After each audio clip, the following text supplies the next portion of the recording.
ನರಸಿಂಹ ಇದ್ದಾರೆ, ಆಂಜನೇಯರಿದ್ದಾರೆ. ಬಟ್ ಇವತ್ತು ಬೆಳಗ್ಗೆನೂ ನಮ್ಗೆ ಬರೋಕ್ಕಾಗುತ್ತಾ ಅಂತ ಯೋಚನೆ ಮಾಡ್ತಿದ್ವಿ. ಬಟ್ ರಾಯರೇ ಕರ್ಸ್ಕೊಂಡಿದ್ದಾರೆ ಅಂತ ಅಂದ್ಕೊಳ್ತೀನಿ. ನಾನು ಸದಾ ನೀನು ಸೇವೆ ಮಾಡೋ ಭಾಗ್ಯ ಕೊಡು ಸಾಕು ಅಂತ ಕೇಳ್ಕೊಳ್ತೀನಿ ಅಷ್ಟೇ. ಇದು ಬೇಕು ಅದು ಬೇಕಂತ ಕೇಳಲ್ಲ. ಸೇವೆ ಮಾಡಿದ್ರೆ ಎಲ್ಲ ಕೊಡ್ತಾರೆ ಅನ್ನುವಾಗ ನಮಗೇನು ಬೇಕು?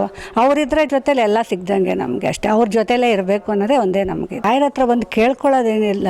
ರಾಯರ ಹತ್ರ ನಾವು ಸೇವೆ ಮಾಡೋದು ಸಿಕ್ಕಿದ್ರೆ ಸಾಕು, ನಮಗೆಲ್ಲ ಜೊತೆಲೇ ಬರುತ್ತೆ. ಇದು ಬೇಕು ಅದು ಬೇಕು ಅನ್ನೋದೇನು ಬೇಡ. ಇವತ್ತಿಲ್ಲಿ ಬಂದಿರೋದೇ ನಮಗೆ ನಿಜವಾಗ್ಲೂ, ಯಾಕಂದರೆ ಇವತ್ತು ಬರೋಕ್ಕಾಗುತ್ತಾ ಇಲ್ವಾ, ಮನೆ ಪ್ರಾಬ್ಲಮ್ಸು, ಪರ್ಸ್ನಲ್ ಪ್ರಾಬ್ಲಮ್ಸ್ ಇರುತ್ತೆ ಅಂದ್ಕೊಂಡ್ವಿ. ಬಟ್ ಇಲ್ಲಿ ಬಂದಿರೋದಕ್ಕೆ ಬೇರೆ ಏನೂ ಬೇಡ, ಇಲ್ಲಿ ಬಂದವಲ್ಲ ಅಷ್ಟೇ ಸಾಕು ನಮಗೆ ಅಂತ ಅನಿಸ್ತಾ ಇದೆ.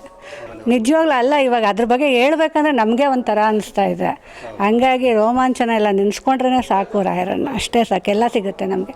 ಆ ನಂಬಿಕೆ ಇದ್ದರೆ ಎಲ್ಲ ಸಿಗುತ್ತೆ. ಕೇಳೋದು ನಾವು ಅದು ಬೇಕು ಇದು ಬೇಕು ಅನ್ನೋದೆಲ್ಲ ಏನೂ ಇಲ್ಲ.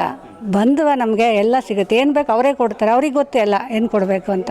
ನಾವು ಇದೇ ಬೇಕು ಅದೇ ಬೇಕು ಅನ್ನೋದಕ್ಕಿಂತ ಎಲ್ಲ ಏನು ಬೇಕು ಕೊಡ್ತೀರ ಅವರೇ ಕೊಡುವಾಗ ನಾವು ಬಂದು ಅವ್ರನ್ನ ನೋಡಿದ್ರೇ ಸಾಕು ಅಷ್ಟೇ.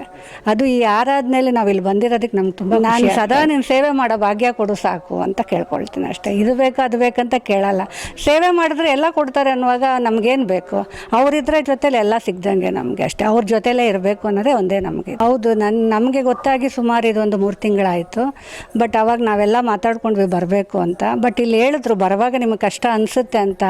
ಬಟ್ ನಂದೊಂದು ಏನಂದರೆ, ಏನೇ ಕಷ್ಟ ಇದ್ದರೂ ಯಾಕೆ ಆಗಲ್ಲ, ಇದು ಮಾಡ್ಬೇಕು ನಾವು ಅಂತ ಬರೋದೇ ಇದು. ಬಟ್ ಹಂಗಾಗಿ 1-2 ವಾರ ಮಿಸ್ ಆಗಿದ್ರು ತೊಂದರೆ ಇಲ್ಲ. ನಿಧಾನ